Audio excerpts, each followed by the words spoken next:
क्या होता है जब इंसान की प्रवृत्ति हिंसा की हदें पार कर जाती है।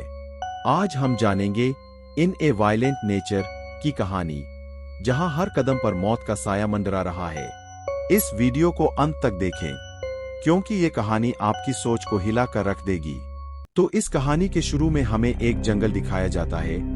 जंगल में एक ग्रुप कैंपिंग के लिए आया था। चलते हुए वो लोग एक टूटे हुए फायर टॉवर के पास से गुजरते हैं। फायर टॉवर की टूटी हुई लकड़ी पर एक खूबसूरत सा लॉकेट लटका हुआ था, जिसे इनके ग्रुप का एक मेंबर ले लेता है, यह जाने बगैर कि ये लॉकेट अब इनके पीछे खतरों के सहाय लेकर चलेगा। लॉकेट लेकर ये लोग जैसे ही आगे बढ़ जाते हैं तो हमें देखने को मिलता है कि अचानक वहां की जमीन हिलने लगी थी और जमीन को फाड़ते हुए खौफनाक तरीके से एक इंसान जैसा दिखने वाला मनस्तर वहां से बाहर निकल आया था, जो असल में जमीन के नीचे इसी लॉकेट की वजह से सोया हुआ था। और क्योंकि अब उसका लॉकेट उससे दूर जा चुका है, इसीलिए गुस्से में वो जंगल में अपना लॉकेट ढूंढने के लिए निकल आया है। एक दरख्त के करीब पहुंचते पर उसे एक ट्रैप में फंसी जानवर की सड़ी हुई लाश देखने को मिलती है।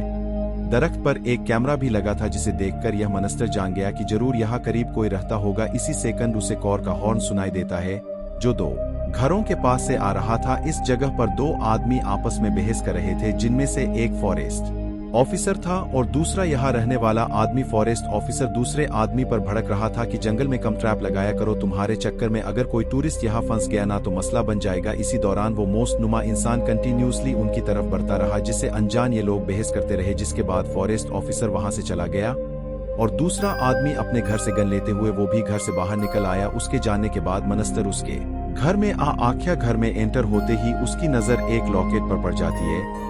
साथ ही उसे मिरर में किसी की परछाई भी दिखाई दी। यह परछाई असल में उसका लन था। उसे अपने डैड की याद आ रही थी तब जब उन्होंने उसे उसकी मॉम का लॉकेट दिया था, ये कहते हुए कि कभी इसे अपने से दूर मत करना। ग्रेसन, हम समझ चुके हैं कि ये लॉकेट उस मनस्तर के लिए इतना जरूरी क्यों है और क्यों वो इसी की वजह से सोया हुआ था। अब जब ये लॉकेट उससे दूर हो गया है तो यह बात तो कंफर्म है कि वो उसे ढूंढ कर रहेगा। इससे पहले कि वो यहाँ पर रखा हुआ अपना लॉकेट उठाता, पीछे से घर का ओनर वहां आ जाता है और मनस्तर पर नजर पड़ते ही उसकी तो हालत ही टाइट हो जाती है। और यह इसलिए कि जरूर मनस्तर खौफनाक दिखता होगा। उसकी पूरी नक तो अभी तक मूवी में दिखाई नहीं गई। खौफ में वो कुछ कर भी नहीं पाया और मनस्तर ने उसके हाथ में पकड़ी हुई गन उससे ले ली। अपने आप को बचाने के लिए वो जंगल में भागता है और मनस्तर उसका पीछा करने लग जाता है, पर नॉर्मल स्पीड में चलते हुए बदकिस्मती से वो आदमी जंगल में अपने ही लगाए ट्रैप में फंस गए, गिर गया। ऐसे मनस्तर को उसे पकड़ने में परेशानी नहीं हुई। अपने लाल खौफनाक हाथों से उसने आदमी का मुंह चीरते हुए उसे जान से ही मार डाला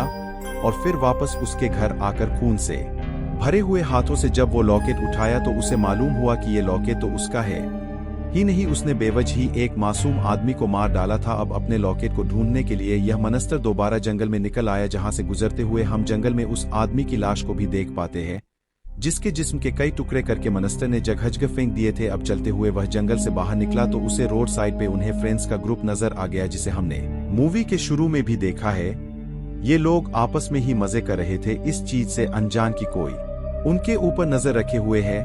मनस्तर भी इन सब के ऊपर फौरन हमला करने के बजाय झाड़ियों में छुपकर इन्हें देखता रहता है, क्योंकि यह लोग उसी के बारे में बातें कर रहे थे। असल में इस मनस्तर का नाम है जॉन। जॉन की कहानी सभी लोकल लोग जानते थे, लेकिन उसके बारे में लोग बात करने से डरते थे। लेकिन इनके ग्रुप के एक लड़के को यह सारी बातें उसके अंकल ने बताई थी। आज से 70 साल पहले जॉन पैदा हुआ था, लेकिन उसकी दिमागी हालत कुछ ठीक नहीं थी।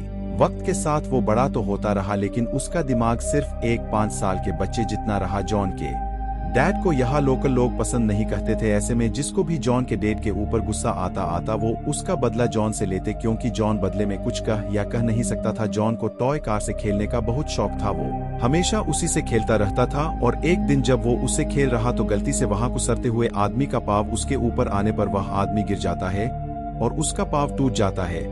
पाव टूटने की वजह से कई महीनों तक वह आदमी कोई काम ना कर पाया और इसका सारा कसूरवार ठहराया गया जॉन को। इसीलिए सब लोगों ने मासूम जॉन से मिलकर बदला लेने का सोचा। एक प्लान बनाते हुए इन सब लोगों ने जॉन से कहा कि हमें फायर टॉवर के ऊपर एक कार टॉय से भरा हुआ बैग मिला है, अगर तुम्हें वह चाहिए तो रात को फायर टॉवर के ऊपर आ जाना। जॉन भी उनकी बात मानते हुए रात में फायर टॉवर के ऊपर आया। उसे वहां कोई कार्स का बैग तो नहीं मिला, लेकिन एक आदमी जरूर नजर आया जो फायर फाइटर्स का मास्क पहनकर उसे डराने के लिए खड़ा था। उसे देखकर जॉन डर भी गया और डरते हुए वह गलती से फायर टॉवर से नीचे गिर गया। उसकी गर्दन की हड्डी टूट गई और मौके पे ही उसकी डेथ हो गई। उसे मरा देखकर सभी लोग जिन्होंने जॉन को तंग करने का यह प्लान बनाया था वो सब के सब खबर आ गए कि अब ये मर गया है।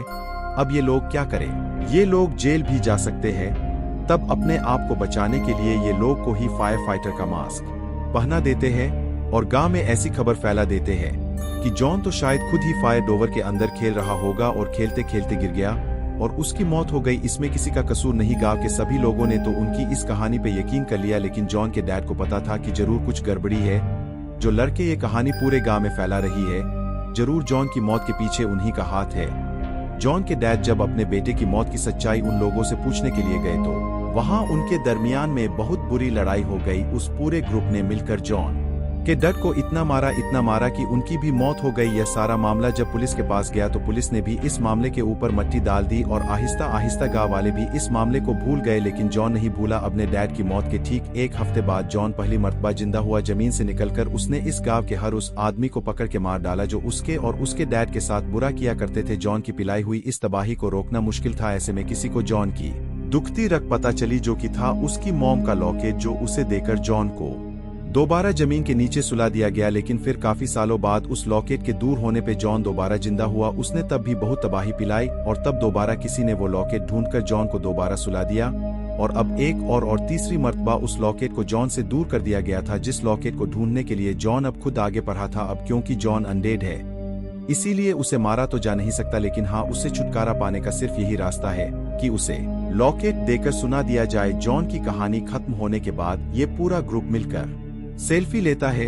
सेल्फी लेने के बाद ये सभी लोग अपने अपने कैबिन में चले गए। जॉन अभी तक इनके ऊपर नजर रखे हुए था। काफी टाइम बाद एरन अपने कैबिन से बाहर निकला और तब एकदम से जॉन ने उसके ऊपर हमला कर दिया। एक लकड़ी उठाते हुए जॉन ने उसके मुंह में फंसाई और इतनी जोर से खींची कि एरन का ऊपर वाला आधा सर उसकी बॉडी से ही अलग हो गया। एक हाथ सुबह हो चुकी थी। जंगल में आकर वो देखता है कि एरन की ग्रुप की 2 लड़कियां नदी के पास थी, जिनमें से एक नदी में नहाने के लिए जंप कर देती है जबकि दूसरी लड़की यहाँ से योगा करने के लिए चली जाती है। जॉन ने यहाँ पानी के अंदर जंप किया और पानी में नहाने वाली लड़की को पानी के अंदर खींचकर ही मार डाला, जिसके बाद वो नदी के दूसरे किनारे से निकलकर दूसरी लड़की के पास पहुंचा जो इस टाइम योगा कर रही थी। जॉन के हाथ में एक हुक था, जिस हुक को वो इस लड़की की कमर में फंसाकर उसकी रीढ़ की हड्डी बाहर खींच देता है। जाहिर सी बात है वो लड़की मर चुकी थी। इतने बुरे हमले के बाद कोई जिंदा नहीं बच सकता था, लेकिन पता नहीं क्यों जॉन को तसल्ली नहीं हुई थी। ऐसा करने के बावजूद भी वो इस लड़की के सर को से बांधते हुए उसके कमर के सुराख से बाहर निकाल देता है।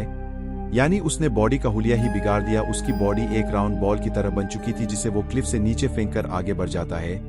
दूर वो देखता है कि 2 लड़के आपस में लड़ रहे थे, क्योंकि उनके ग्रुप के काफी सारे साथी ईब हो चुके थे। उन्हें समझ नहीं आ रहा था कि यहाँ हो क्या रहा है। इनमें से एक लड़का रेंजर स्टेशन पे जाके इस सारी चीज की कंप्लेन करने का आइडिया देता है, लेकिन दूसरी लड़की को यह आइडिया फजूल लगा। उनकी इसी लड़ाई के दौरान उनके हाथ में मौजूद गाड़ी की चाबी वहां से दूर जंगल में झाड़ियों में गिर जाती है, ठीक जॉन के पाव के आगे की। इसके कीरिंग में एक टैक आई थी जो जॉन को बहुत ही ज्यादा पसंद थी और इसे उठाकर जॉन इसे खेलने लग गया। उनमें से एक लड़का कहता है कि ये काम सारा जॉन का तो नहीं। अपना नाम सुनकर जॉन के सर पे दोबारा खून सवार हो जाता है और वो इन दोनों लड़कों के सामने आ जाता है। जॉन दूर से ही अपनी कुल्हाड़ी को इन दोनों लड़कों की तरफ फेंकता है, जो कुल्हाड़ी एक लड़की के टांग में लग जाते हैं। ये लोग जॉन को देख चुके थे। जल्दी से दूसरा लड़का अपने साथी को बचाने के लिए कुल्हाड़ी उसकी टांग से निकलता है और उसे बचाने के लिए आगे बढ़ जाता है, लेकिन जॉन अब उनके बहुत करीब आ चुका था। उसे अपनी जान के लिए वह लड़का अपनी गन से जॉन के ऊपर हमला कर देता है। होश में आते ही उसने अपने पास पड़ी हुई कुल्हाड़ी दोबारा उठाई और इन दोनों लड़कों की तरफ फेंकी। जो कुल्हाड़ी एक लड़के के सर पे लगने की वजह से उसकी वही मौत हो गई और दूसरी लड़की के ऊपर एक बहुत बड़े पत्थर से हमला करके उसके फेस को क्रश करके जॉन ने उसे भी मार डाला। इन दोनों को मारने के बाद जॉन ने इन दोनों की पॉकेट चेक की, लेकिन दोनों के पास उसका लॉकेट नहीं था। अब वो बैठा यही सोच रहा था कि आखिर वो अपना लॉकेट ढूंढे कहाँ। तभी वह देखता है कि दूर से इनके ग्रुप के 2 साथी आ रहे हैं, जिसमें से एक लड़के के गले में वही लॉकेट है जिसकी उसे तलाश है। जॉन कुल्हाड़ी उठाते हुए इरादा करता है कि वो उस लड़की की गर्दन काटकर अपना लॉकेट वापस लेने का, इससे पहले कि वो इस लड़की के ऊपर अपनी कुल्हाड़ी से हमला कर देता। पीछे उसके साथी जॉन को देख चुके थी। वो जल्दी से उस लड़के को वहां से दूर हटाती है और तेजी से ये दोनों अपना बाइक स्टार्ट करते हुए यहाँ जंगल से बाहर की तरफ निकल जाते हैं। जॉन भी पहले की तरह आहिस्ता आहिस्ता चलते हुए इनका पीछा करने लग जाता है। ये दोनों रेंजर स्टेशन पे पहुंचते हैं और वहां जाकर जॉन के बारे में कंप्लेन करते हैं। रेंजर्स जो इसी इलाके के थे उन्हें तो जॉन की कहानी पहले से ही मालूम थी। इस रेंजर को इस लड़के के गले में जॉन की मॉम का लॉकेट में नजर आ जाता है और ये देखकर वो इस लड़की के ऊपर गुस्सा हो जाता है कि क्या जरूरत थी तुम्हें वहां से वो लॉकेट उठाने की, कि ऐसी अनजान जगह से चीजें नहीं उठाया करते, तुमने वो लॉकेट उठा लिया है, इसका मतलब जॉन जिंदा हो गया। इससे पहले भी एक मर्तबा मैंने जॉन को यह लॉकेट देखकर चलाया था और उससे पहले मेरे डैड ने, और अब लगता है कि दोबारा मुझे ये काम करना पड़ेगा। यहाँ ये लड़की आइडिया देती है, हम जॉन को उसका लॉकेट वापस कर देते हैं और जॉन भी इस रेंजर स्टेशन तक पहुंच चुका था। जैसे ही रेंजर की नजर जॉन के ऊपर पड़ती है वो उसे शूट करके फिलहाल के लिए वहां से रा देता है, जिसके बाद इनका प्लान था कि वो उसे काबू करके वापस उसकी ग्रेव तक ले जाएंगे। लेकिन इनका यह प्लान ही रह जाता है, क्योंकि अगले ही सेकंड जॉन होश में आकर इन लोगों को ही ओवरपावर कर चुका था। वो इन्हीं के ऊपर हमला कर चुका था। रेंजर की जेब से बंदूक निकालते हुए वो यहाँ रेंजर के ऊपर ही हमला कर देता है। अपनी जान बचाने के लिए यहाँ मौजूद वो लड़का और लड़की यहाँ से भाग जाते हैं, लेकिन इस टाइम उनके पीछे जॉन नहीं भागता। उसे पहले रेंजर से अपना हिसाब किताब पूरा करना था। वो अपने हुक को रेंजर की स्पाइन में डालते हुए सबसे पहले उसकी स्पाइन बाहर निकाल देता है और फिर उसे उठा के ले जाता है उसके रूम में। एक मशीन के जरिए उसने पहले रेंजर का हाथ काटा, जिस हाथ से उसने पहले जॉन को सुलाया था, और उसके बाद उसका सर काट के उसे पूरी तरह मार डाला। रेंजर को मारने के बाद अब उसने पीछा करना शुरू किया था अपने असल टारगेट का। वो जैसे ही जंगल में पहुंचा तो हमें पता चला कि इन दोनों ने जॉन को फंसाने के लिए कोई प्लान पहले से ही बनाया हुआ था। जॉन को अपनी तरफ अट्रैक्ट करने के लिए ट्रैप के तौर पे वो लड़का जॉन के सामने आ जाता है, लेकिन इनके कुछ भी करने से पहले जॉन उसके ऊपर कुल्हाड़ी से हमला कर देता है। ऐसे ही वो लड़का नीचे गिर जाता है और जॉन को मौका मिल जाता है उसे बुरी तरह मारने का। जॉन अपने हर विक्टिम को ही ऐसे आराम से ही मारा करता था। वो अब बार बार इस लड़के के ऊपर अपनी कुल्हाड़ी चला रहा था, जैसे वो उसके हजारों टुकड़े कर देगा। ये देखकर वो लड़की बुरी तरह डर गई। उसके हाथ में जॉन का लॉकर था जो उसने यहाँ एक कैन पे रखा और वो यहाँ से भाग गई। वो बहुत तेजी से भाग रही थी, जल्द से जल्द यहाँ से निकलना चाह रही थी, लेकिन ना जाने क्यों ये जगह उसके लिए भूल भुलैया बन गई थी। वो जितनी भी मर्तबा भागती थी, जहाँ भी जाती थी, तो बार बार उसके सामने जॉन ही आता था जो कुल्हाड़ी से उसके दोस्त को मारता जा रहा था। बहुत सोचने के बाद, बहुत हिम्मत करने के बाद इस लड़की ने अपने माइंड के ऊपर काबू पाया और एक नया रास्ता ढूंढते हुए वो वहां पे भाग गई और फाइनली ऐसे वो एक सड़क तक पे पहुंच गई। इस लड़की की किस्मत अच्छी थी कि जल्द ही यहाँ से एक लड़की गुजरती है जो उसे लिफ्ट दे देती है। इस लड़की को घबरा देकर वो उसे पूछती है क्या हुआ, जिस पर वो जवाब देती है कुछ नहीं, बस एक बहुत ही खौफनाक जानवर देख लिया मैंने तभी। ड्राइवर लड़की से कहती है हम समझ सकती हूँ, जंगल में लोग ऐसे खौफजदा हो जाते हैं कि अब उसके साथ बैठी हुई लड़की बेहोश हो रही है। ड्राइवर की नजर जब उसके पाँव पर पड़ती है तो उसके पाँव में से बहुत ज्यादा ब्लड निकल रहा था, जिसकी बैंडेज करने के लिए ये ड्राइवर की लड़की अपनी कार रोक देती है। उसके साथ बैठी हुई लड़की उसे बार बार यही कहती रही कि प्लीज गाड़ी मत रोको, चलाती रहो, इस जंगल को पार कर लो। लेकिन उस ड्राइवर ने एक दे सुनी। ड्राइवर इस लड़की की पट्टी करने लग गई, जबकि ये लड़की घबराते हुए जंगल की तरफ ऐसे देख रही थी कि जैसे अभी जॉन आएगा और इन दोनों को मार देगा। लेकिन ऐसा नहीं हुआ। जंगल में हमें जॉन को दिखाया जाता है जिसे अपना लॉकेट मिल चुका है और वो यह लॉकेट लेने के बाद यहाँ से कहीं चला जाता है, जिसे दिखाते हुए ये कहानी यही खत्म हो जाती है।